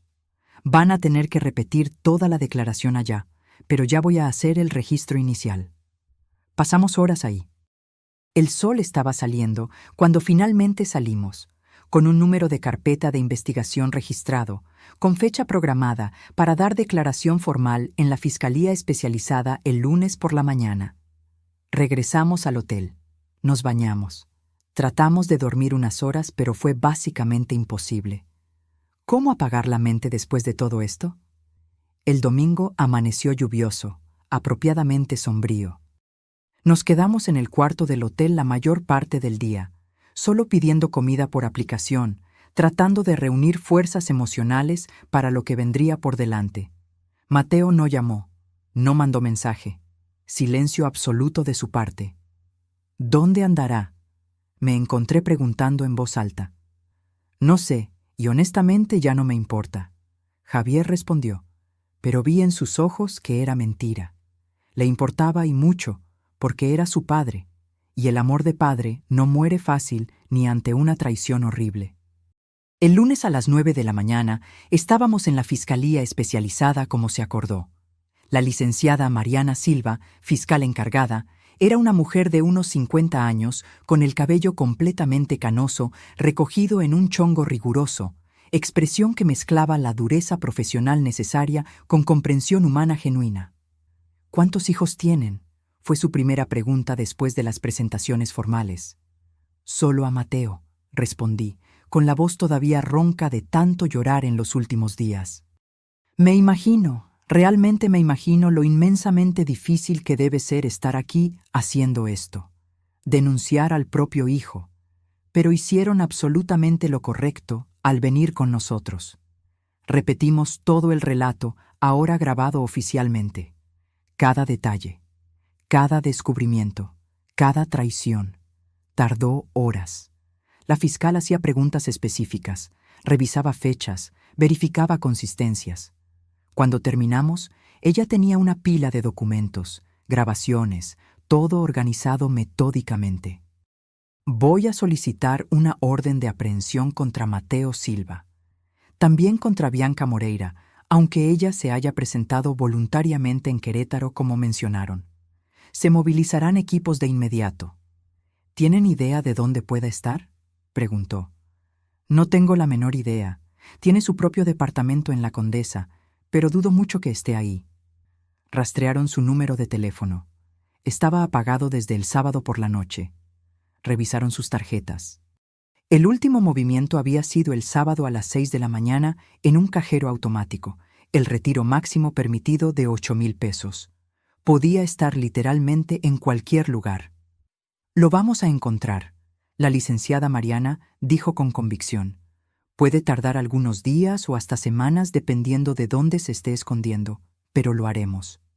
Nos autorizaron a irnos después de firmar todos los documentos necesarios. Regresamos finalmente a nuestra casa. Estar ahí era raro y doloroso. Cada habitación tenía recuerdos de Mateo, la silla donde siempre se sentaba, el cuarto que fue suyo por 18 años, las fotos que todavía estaban en las paredes y repisas. Necesitamos quitar esas fotos, dije, sin poder verlas. ¿Ahorita? Ahorita. No puedo verlas más sabiendo todo. Pasamos la tarde entera quitando sistemáticamente todos los rastros visibles de Mateo de la casa. Las fotos se fueron a cajas y se guardaron en la bodega. Los regalos que nos había dado a lo largo de los años, todos guardados, tratando de borrar físicamente lo que no podíamos borrar emocionalmente y probablemente nunca podríamos.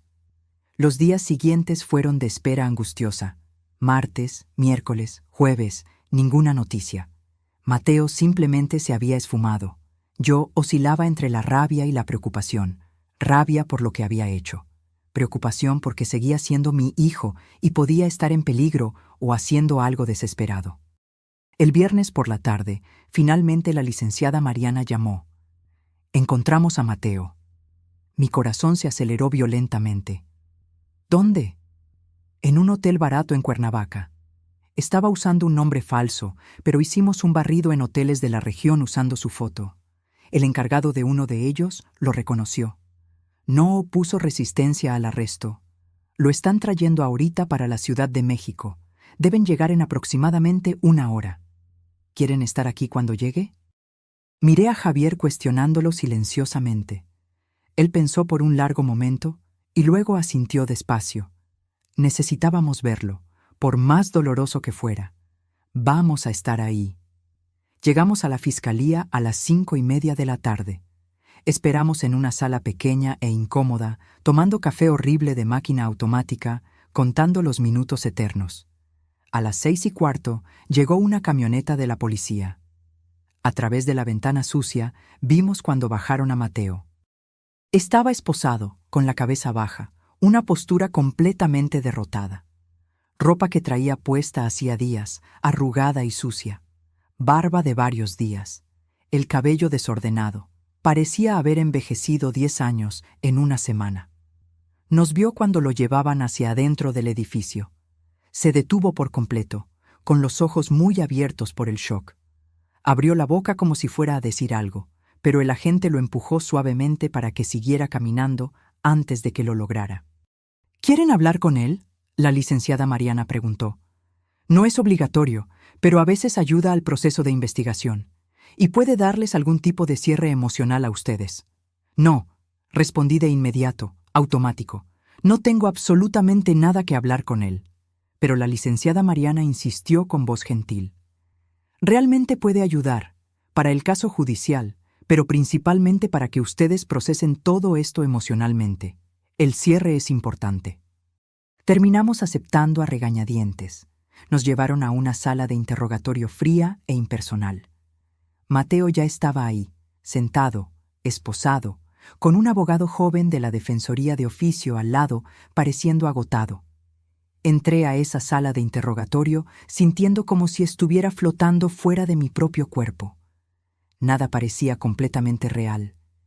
Mi hijo, el bebé que cargué en mi vientre por 9 meses, estaba del otro lado de esa mesa de metal frío, esposado como un criminal común. Porque era exactamente eso lo que era, un criminal. Mateo levantó los ojos cuando Javier y yo nos sentamos. Vi lágrimas inmediatas bajando por su cara, dejando rastros limpios en la suciedad acumulada. Empezó a llorar antes de que cualquiera dijera una sola palabra. Mamá, papá, yo... No. Corté con la voz mucho más firme de lo que sentía por dentro. No lo intentes ahorita. No intentes pedir perdón ni dar explicaciones. No hay explicación posible para lo que hiciste. Bajó la cabeza, con los sollozos sacudiendo sus hombros. Las esposas tintinearon contra la mesa de metal. La licenciada Mariana inició el interrogatorio oficial prendiendo la grabadora.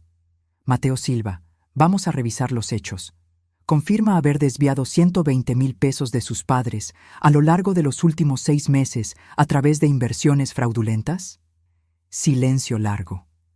El abogado de oficio le susurró algo al oído. Mateo respiró profundo varias veces antes de responder. Confirmo. Fui yo. Creé documentos falsos de inversión y transferí el dinero a una cuenta que yo controlaba. Escuchar la confesión directa, sin rodeos, fue como un golpe al estómago a pesar de ya saberlo. ¿Y sobre el plan del poder notarial general en la fiesta de cumpleaños? También confirmo. Se lo iba a presentar como regalo para que mi mamá firmara sin leer bien. ¿Con qué intención específica? Tener acceso total a sus bienes, para poder vender, transferir todo. ¿Y luego? Y luego largarme con el dinero. Cada palabra confirmada era una nueva capa de dolor. Y sobre el plan de provocar un ataque cardíaco fatal a su padre, registrado en el audio que su cómplice Bianca Moreira grabó. Silencio todavía más largo ahora. El abogado habló firme. Mi cliente no necesita responder eso sin un abogado penalista más experimentado presente. Era solo plática. Mateo dijo de todos modos, con voz débil. Nunca lo iba a hacer realmente. Solo estaba diciendo tonterías para impresionar a Bianca. Para parecer rudo, en control. ¿Plática? Mi voz salió mucho más fuerte de lo que pretendía, resonando en la sala pequeña. ¿Planeaste a detalle cómo matar a tu propio padre y le llamas plática? No, mamá. No era en serio. Yo jamás...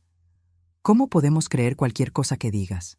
Mentiste sobre absolutamente todo. Cada palabra que salió de tu boca en los últimos meses, tal vez años, fue una mentira calculada. Lloró más fuerte. Sollozos genuinos que sacudían todo su cuerpo. Pero a estas alturas yo ya no sabía distinguir qué era real y qué era actuación. El interrogatorio continuó por horas interminables. Detalles sobre cuentas bancarias que había abierto con nombres falsos. Sobre cómo falsificó documentos usando programas de computadora. Sobre contactos que usó para lavar el dinero. Sobre planes que había hecho para huir del país eventualmente. Todo quedando registrado meticulosamente, cada palabra cavando un hoyo más profundo para él.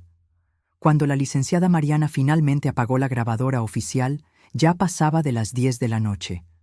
Despidió a Mateo y a su abogado temporalmente, pero pidió que Javier y yo nos quedáramos unos minutos más. Con estas confesiones, el caso está prácticamente cerrado, explicó. Admitió todo. Cualquier fiscal competente va a lograr una condena fácil. Estamos hablando de una pena sustancial. Mínimo 8 años, pudiendo llegar a 15 o más, dependiendo de cómo el juez interprete las agravantes. ¿Y Bianca? Pregunté. Ella está cooperando totalmente en Querétaro, haciendo una delación premiada. Va a tener una pena muy reducida, probablemente unos 3 años en régimen inicial de libertad condicional, a cambio del testimonio completo contra Mateo. El trato ya está prácticamente cerrado. Nos autorizaron a salir, pero antes la licenciada Mariana dijo algo que no esperaba. Mateo pidió específicamente hablar con ustedes en privado por unos minutos, sin grabadora, sin registro, solo una plática. No están obligados de ninguna forma, pero él lo pidió. Miré a Javier. Vi en su rostro la misma duda que yo sentía. ¿Queríamos eso? ¿Lo necesitábamos? 5 minutos, Javier dijo finalmente. Solo eso. Nos llevaron de regreso a la sala de interrogatorio. Mateo estaba solo ahora, todavía esposado, pero sentado en una posición más relajada. Cuando entramos, levantó sus ojos rojos. Gracias por aceptar platicar. Empezó con la voz ronca. Sé que no lo merezco. Nos quedamos parados cerca de la puerta, sin sentarnos, manteniendo distancia física y emocional. Eché a perder absolutamente todo. Continuó cuando quedó claro que no íbamos a responder. Lo sé perfectamente. Destruí a nuestra familia, tiré a la basura todo lo que ustedes me dieron. Me convertí en exactamente la clase de persona que me enseñaron a despreciar. ¿Por qué, Mateo?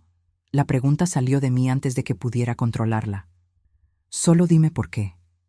¿Qué hicimos tan mal que merecíamos esto? Se quedó en un silencio largo organizando sus pensamientos. Ustedes no hicieron nada mal. Fueron buenos padres. Tal vez hasta padres excelentes dentro de las limitaciones que tenían. El problema, el defecto, estaba en mí. Siempre estuvo. Desde niño tenía esa cosa dentro de mí. Esa envidia, esa necesidad de tener más, de ser más, de no aceptar mi lugar. Lágrimas bajaban por su cara mientras hablaba. ¿Se acuerdan cuando tenía 8 años y rompí el jarrón? No fue el gato, fui yo. Lo rompí a propósito porque estaba enojado por alguna tontería y culpé al animal. Y funcionó. Ustedes me creyeron. Me di cuenta de que podía manipular, de que era bueno en eso. Y eso te hizo sentir orgulloso, Javier dijo amargamente. No orgulloso, pero poderoso. Y fui usando esa capacidad cada vez más. ¿El dinero de tu bolsa cuando tenía 14? Fui yo. Varias otras cosas a lo largo de los años. Siempre fui yo. Y siempre logré culpar a otros. ¿Y Bianca? ¿Ella era víctima o cómplice consciente? Mateo pensó antes de responder. Al principio realmente no sabía. Fui introduciendo las ideas poco a poco, manipulándola tanto como los manipulé a ustedes. Pero eventualmente entendió y aceptó participar conscientemente. Así que sí tiene la culpa, pero yo fui el mentor, el planeador principal. ¿Y aquel audio sobre matar a tu padre? Cerró los ojos. Era un plan real. No quiero mentir más. Estaba investigando sustancias que pudieran provocar un ataque cardíaco, dosis, formas de administrarlo sin ser detectado. Era el plan B por si lo del poder no funcionaba. Escuchar eso confirmado directamente fue peor de alguna forma que ya saberlo. Javier se tambaleó. Tuve que sostenerlo del brazo. Pero cuando Bianca reaccionó horrorizada en aquel audio, cuando me di cuenta de cómo sonaba diciéndolo en voz alta, empecé a cuestionarme. Empecé a ver la monstruosidad. Pero no tuve el valor de parar por completo el plan del poder. Pensé que lograría hacer solo esa parte sin lastimar a nadie físicamente. Solo destruirnos financieramente, dije. Sí, y me doy cuenta ahora de que eso no es mejor. Solo es diferente. Sigue siendo destrucción. Nos quedamos en silencio. El reloj en la pared marcaba los minutos pasando. ¿Me van a perdonar algún día? Mateo preguntó finalmente, con voz pequeña de niño asustado. Era la pregunta que había estado evitando pensar. Perdón. ¿Cómo perdonar esto? ¿Cómo seguir adelante cargando con esto? No sé, respondí honestamente. Tal vez nunca, tal vez en muchos años, tal vez un día pueda sentir algo más que dolor cuando piense en ti. Pero ahorita solo siento vacío. Y vas a pasar mucho tiempo encerrado, Javier agregó. Vas a perder años de tu vida, y cuando salgas no tendrás nada. Cambiamos el testamento la semana pasada. Todo se va para instituciones de beneficencia, cada centavo. Mateo asintió aceptando. Me lo merezco. Me merezco eso y peor. Sí, te lo mereces. Silencio de nuevo. Luego Mateo. ¿Puedo pedirles una cosa? ¿Una única cosa? ¿Qué? No me odien. Por favor. Tengan coraje. Estén decepcionados. Córtenme de su vida por completo si lo necesitan. Pero no me odien. Porque yo realmente los amo. Sé que mi amor es defectuoso, egoísta, enfermo tal vez. pero es real. Lo miré, mi hijo de 35 años pareciendo un niño asustado, y sentí algo demasiado complicado para nombrar. No era perdón, no era aceptación, pero tampoco era odio puro. Vamos a intentar, fue todo lo que logré decir. No prometo nada, pero vamos a intentar no odiar. Salimos de esa sala. La última imagen que tuve fue la de Mateo llorando, con la cabeza sobre la mesa, las esposas tintineando. Los meses siguientes fueron de reconstruir pedazo por pedazo una vida que había sido destrozada. No fue fácil. Algunos días eran especialmente difíciles, otros mínimamente tolerables. La noticia del caso se filtró inevitablemente a la prensa. Empezó como una nota pequeña en un periódico local. Hombre de 35 años detenido por fraude contra sus propios padres. Pero rápido tomó proporciones mayores. Se volvió encabezado.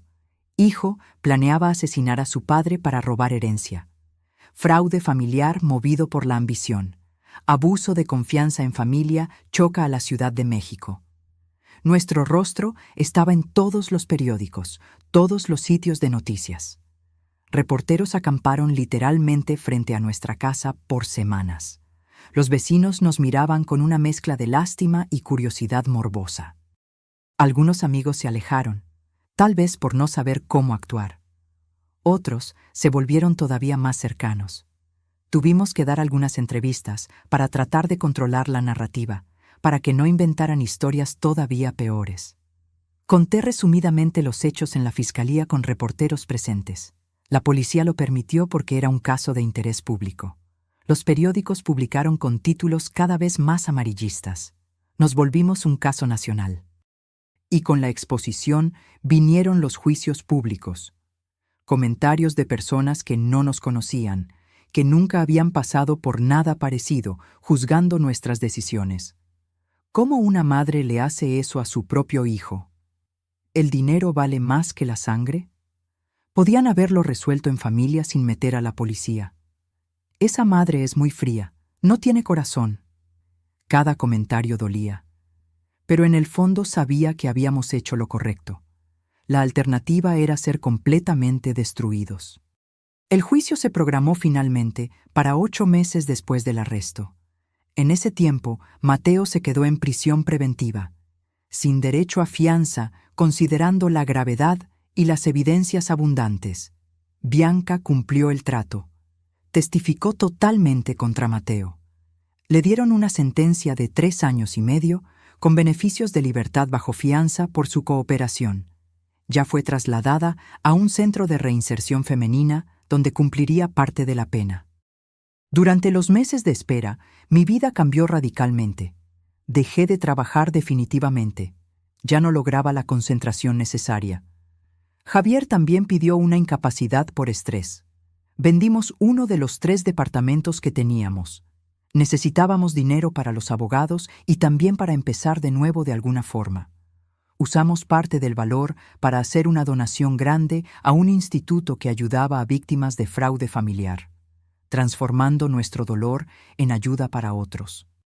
Tomé terapia intensiva, 3 veces por semana, tratando de procesar, tratando de entender, tratando de seguir adelante de alguna forma. La terapeuta me ayudó inmensamente a separar lo que era mi culpa real de lo que era solo dolor.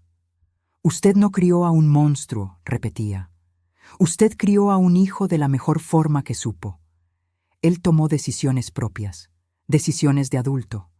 Usted no es responsable de eso. Pero algunas noches, las peores noches, todavía despertaba cuestionando cada decisión que tomamos como padres. Mateo escribió cartas, muchas cartas. Empezó 3 meses después del arresto. Llegaban con regularidad, 1 o 2 por semana. En las primeras, solo pedía perdón repetidamente. Luego empezó a escribir sobre la vida en el reclusorio, sobre la terapia que estaba tomando allá, sobre los libros que estaba leyendo, sobre cómo estaba tratando de entender su propia mente, sus propios defectos. Las leí todas. No contesté ninguna. Javier se negó a leer una sola. ¿Cuándo vas a dejar de leer esas cartas?, preguntó una vez, sin coraje. solo cansancio. No sé, tal vez nunca, tal vez siempre. Sigue siendo mi hijo, aunque sea un monstruo. El juicio pasó finalmente un martes caluroso de noviembre. El juzgado estaba absolutamente lleno de gente. La prensa ocupaba la mitad de las sillas, curiosos la otra mitad. Nuestro caso había ganado tanta atención que se volvió casi un espectáculo público, lo que me incomodaba, pero era inevitable. Mateo entró vistiendo un traje que le mandamos porque, a pesar de todo, no queríamos que se viera descuidado. Estaba mucho más flaco, el cabello cortado muy corto, una postura diferente, más humilde, más rota. Cuando nuestros ojos se cruzaron a través de la sala, bajó la cabeza de inmediato. No podía sostenerme la mirada. El fiscal, el LIC. Enrique Santos fue absolutamente directo y eficiente. Presentó cada evidencia de forma metódica. Audios terribles donde Mateo explicaba los planes, mensajes detallados, estados de cuenta bancarios, el poder fraudulento, el testimonio devastador de Bianca describiendo cada paso. Armó un caso completamente irrefutable durante 2 días enteros de presentación. La defensa intentó argumentar varios puntos: arrepentimiento sincero, manipulación psicológica, trastornos mentales no diagnosticados.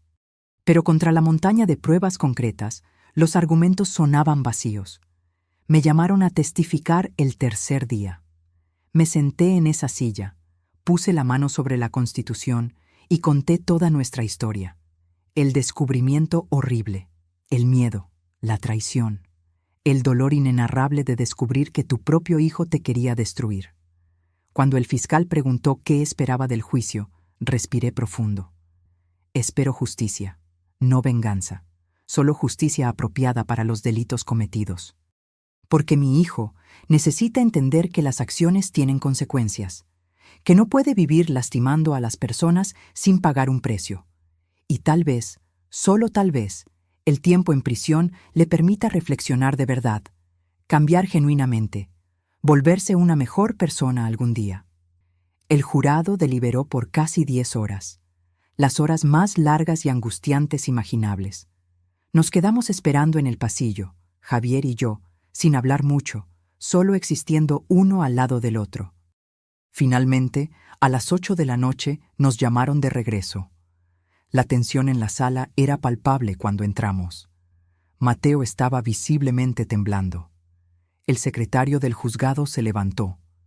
En el caso de la Fiscalía contra Mateo Silva, en las acusaciones de fraude agravado contra ascendientes, abuso de confianza, uso de documentos falsos y planeación de homicidio, el tribunal considera al acusado culpable de todos los cargos. Mateo cerró los ojos, pero no mostró sorpresa. Sabía que no tenía defensa real. La jueza, la LIC. Carmen Olivares, mujer seria de 58 años con décadas de experiencia, leyó la sentencia una semana después. Mateo Silva, por los delitos de fraude agravado contra sus propios padres por el monto de 120,000 pesos, abuso de confianza continuado, falsificación de documentos y planeación no consumada de homicidio, considerando las agravantes de haber sido contra ascendientes directos y el planeamiento frío y calculado, lo condeno a 14 años de prisión en régimen inicialmente cerrado. 14 años. Mi hijo tendría 49 cuando saliera, la mitad de su vida adulta pasada en la cárcel. Sentí emociones contradictorias imposibles de separar: alivio porque se había hecho justicia, tristeza porque era mi hijo, rabia por los delitos, dolor por la familia rota permanentemente. Cuando la jueza dio el mazazo finalizando, era oficial e irreversible. Salimos del juzgado entre flashes constantes de cámaras y gritos de reporteros queriendo declaraciones. Esta vez no dijimos nada. Solo nos subimos al coche y nos fuimos a casa. Hoy, mientras escribo esto, ya pasaron 5 años completos desde el juicio. A Mateo todavía le quedan 9 años por delante en prisión. Cumplió 40 años el mes pasado. Yo tengo ahora 64. Javier, 67. Nuestra vida siguió, pero nunca volvió a ser lo que era antes. ¿Cómo podría? Cambiamos permanentemente. Algunas relaciones se perdieron. Parientes que tomaron partido por Mateo, que pensaron que fuimos muy duros, pero también fortalecimos otros vínculos. Amigos verdaderos que se quedaron cerca durante todo. Eventualmente nos cambiamos de casa. La vieja tenía demasiados fantasmas, recuerdos demasiado pesados. Compramos un departamento más chico, pero acogedor en una zona diferente, por la del Valle, un verdadero nuevo